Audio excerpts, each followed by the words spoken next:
والله ما قرن نقولين إساقو بالله وطلع أنت ديدو قرن الصوماليين والله بالله بعدا حتى وقوي قلب لنا نقولين تفا للسعوني إساقا أن حلاسة ما مسبحي إساقي حارنتها وي الشيء تلاهيد وي مسبحي كلب دلوي مسبحي يهود دلوي مسبحي نجس دلوي مسبحي ديك يعب دلوي مسبحي بارا دشوي مسبحي أنا كسرفني كلب دلوي بسم الله الرحمن الرحيم السلام عليكم ورحمة الله وبركاته كلنتي wanaagsan oo aan meel kasta adduunka joogtaan sida aad maqlayseen iyo muuqaalka aad u jeedeen waa ninka taqaanaan ee lagu bartay xumaanta iyo cayda waa dabacasar oo caynaya Somaliland isla markaana diidan madax banaanida Somaliland iyo inay noqotay dawlad ka goosatay Soomaaliya isla markaana ku baaqaya colaad ku baaqaya waxaad maqlayseen asagoo aflagaadeynaya madaxweynaha hadda Somaliland mudane Muuse Bixi waxaad maqli doontaan asagoo caynaya beesha Isaaq isla markaana nasabadooda caynaya kuna tilmaamaya inay Ingiriiska waxaan afkiga soo marin karin idinka ayaa maqli doona asaga ayaa ina sheegi doona oo ku tilmaamayo hadii awowayaalkiis buuriyada Ingiriis dhuuqi jireen anaga awowayaalkayo baaruuda iyo buladka sida loo yaqaanaan iyo sida nafta loo bixiyo ayaa yaqaanaan waxa kale oo la yaab leh inuu amray oo uu fatwooday oo uu yiraahdo lagu jihaado hana la dilo askari kasto u shaqeeya Muuse Bixi ciidamada Muuse Bixi ha lagu jihaado haddaad aragtaan nin ka amar qaadanaya Muuse Bixi waajib waxa idinku ah inaad ku jihaadaan meel kasta joogtaan shaqo Soomaaliya askari labisan oo kula Muuse Bixi baan ka amar qaataa haddaad aragtaan fi sabiililaahi ugu jihaadaan idilaahi kudmaayo taasi macnaheedu waa maxay askari kasto Somaliland ah inuu dhiigiisa banaystay ninka noocaas ah oo qabiiladii kale Soomaaliya hore u soo caayay oo ma taqaana ummadii Ilaahay dhan nafta u keenay oo 24 saac kaamira la wareegaya ayaa horta Somaliland gobonimay sameeysay waxba maysan yeelin waxayna yiraahdeen ku soo dhawow dalkaada oo imow markuu dalkii yimid oo la rabay inuu si sharaf leh ku joogo ayuu wuxuu bilaabay caay iyo aflagaado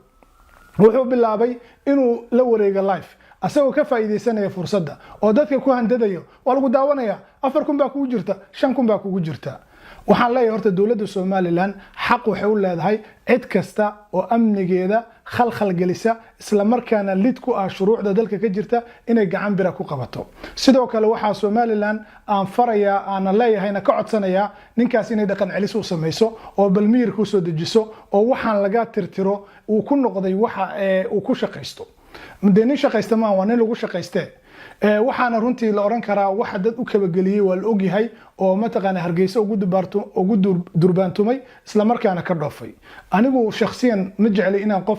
wax ka sheego laakiin arintani runtii waa arin aan loo dul qaadan karin dadka Somaliland ku eedeynayana arrimaha noocan oo kala ah oo dabacasar u tumayana dabacasar horta ogaada oo dhageysta oo wuxuu dadka ka sheegay dhageysta warciidu cafiye ma jirto shakhsi muu cafin حتى أنا جينا لا هالله ولقي مقعد اسمه هذا القادم شخصية ده واحد بيقول شيء أنا ما أقان طبعا عصر ولقي اسمه ناركين لايف كمان نقول من مال وكجر وحبكم ما درسنين ساسي تاني حتى أنا يقول ده يقول واحد قد بي عيد أوجع جرتا مركا وحن ولا نهاي ومد الصوماليات إلهي سبحانه وتعالى عن كعب سنه حمان تأسكر ربنا قف حمان وضيان الله صعبته من وحو عاي أويال وحو عاي قبائل دن وحو خلخل قلي أمانك وحو فتوى ضيان أسكرت الله يوم arrimaha noocaas oo kalena arrimo loo adkeysan kara ma ahan macquul igama noqonayso dabacasar inaan taageero waxaan ogahay xumaantiisa ayaan ogahay waxaan ogahay beentiisa ayaan ogahay waxaan ogahay wax khaldan uu sameeyay dhinaca kale waxaan aaminsanahay Somaliland waa dawlad jirta dawladdaasi xaq waxay u leedahay inay xukunto inay garaacdo inay wadanka musaafiriso cid walba ay u aragtay inuu amaanka khalkhal gelinayo saas darteed arin u taala ma ahan social media arin u taala ma ahan Soomaali weyn arin u taala ma ahan Somaliland dadka ku nool xukuumadda Somaliland ciidankeeda booliiskeeda amnigeeda wixii ay arkaan xaq waxay u leeyihiin inay talaabo sharci ka qaadaan saas darteed dabacasar walaalayaal afkiisa ayuu isku xiray cid ka amaan gashay ma jirto wuxuu caayay qabiilo wuxuu caayay culumo wuxuu caayay shakhsiyaad wuxuu caayay waxa uu cafiyay ma jirto maantana wuxuu rabaa intuu hargeysa tagay oo si goobannimo loo soo dhaweeyay wallahi xaqiiqatan Soomaaliland waa dad dulqaad aad iyo aad u fara badan waa dad xukuumadooda iyo shacabkooda dad fiican ah waxay siiyeen fursad aad u dheer waxa aniga jeclaan lahaa markuu madaarka ka soo dego in la yiraahdo saaxiib dhageyso mobilkaadana keen live dambe adoo meelaha la wareegaysna kuma mari karno danta aan Soomaaliland u soo gashay ka qabso hadii kale dib u laabo halkaas ayay ahayd laakiin de maamulku waa maamul goob ah qof walbana waa xor aniga Soomaaliland waxaan ka imaaday October ayaan tagay waan ku soo dhulka soo maray Hargeysa ilaa waxaan tagay Garowe oo dhulka maray wax dhibaato aan kala kulmay ma jirto cagsiga waxaan kala kulmay soo dhaweyn waxaan kala kulmay dad fiican waxaan kala kulmay dad akhlaaq leh oo fiican marka reer Hargeysa way ku mahadsan yihiin inay markii hore ninkaas ma aragtay wax dhibaato u geysanin laakiin markii uu xadgudbay oo uu caay bilaabay asagoo jiifa sariir oo la wali dilay ayuu wuxuu oranayay gabdhaha Soomaaliland xataa mudin gabdhaha isaaqa waxa fuula Ethiopian ayaa fuula ayuu dhahay subhanallah afkiisa ayuu saas ka lahaa marka waxyaalaha waxa la yaab kale waxay kamid tahay in arintaasi uu khalad ku galay mid kale wuxuu og yahay wuxuu la wareegayaa arrimo xasaasi ah marka in la xiro oo dadka laga qabto horta waa arrin fiican waxaana maamulka Soomaaliland leeyahay ninkaas soo dejiya waxaad geysan u aqal celiya akhlaaq u sameeya ku soo celiya dhinaca kale waxaan rabaa inaan baaq uga diro walaalaha Soomaaliyeed meel kasta joogaan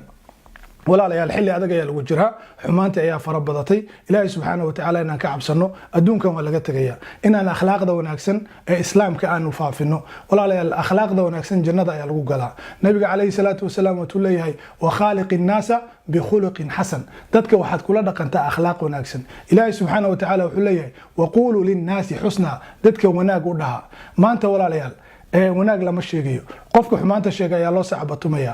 macquul ma ahan يعني ninkan waxa lagu bartay iyo ma taqaana waxa heerka la gaarsiiyay midna maahan mid kale waxaan rabaa inaan dadku sheego qof xumaan wada waliga ha garab istaagin sidoo kale waxaad ogaataa qofka taageera qofka xumaanta wada iyo kan sheegay inta waa isku mid marka naftaada ilaasho sidoo kale waxaan dadka ugu baaqay mar labaad Soomaaliland yaan lagu mashquulin waajibkeeda ayay gudatay waana uga mahad celinaynaa inay gacan bira ku qabato cid kasta oo akhlaaq xumo iyo dhaqan xumo iyo isnacayb dadka ku dhex abuuraysa ilaahay subxaanahu wa ta'aala waxaan uga baryayaa Soomaaliya oo dhan meel kasta ay joogaan inuu nabad iyo amaan siiyo isla markaana Soomaaliland barakeeyo Soomaalida kala barakeeyo meel walba ay dadkeena joogaan barakeeyo isla markaana dadka noocyadaas ah aan la siininin fursad la siininin lagu dhageysto inay ku hadlaan waxaan leeyahay mar labaad iyo mar saddexaad waxaad noqotaa mid wanaaga taageera ilaahay subxaanahu wa ta'aala ku taageero wassalaamu calaykum wa rahmatullaahi wa barakaatuh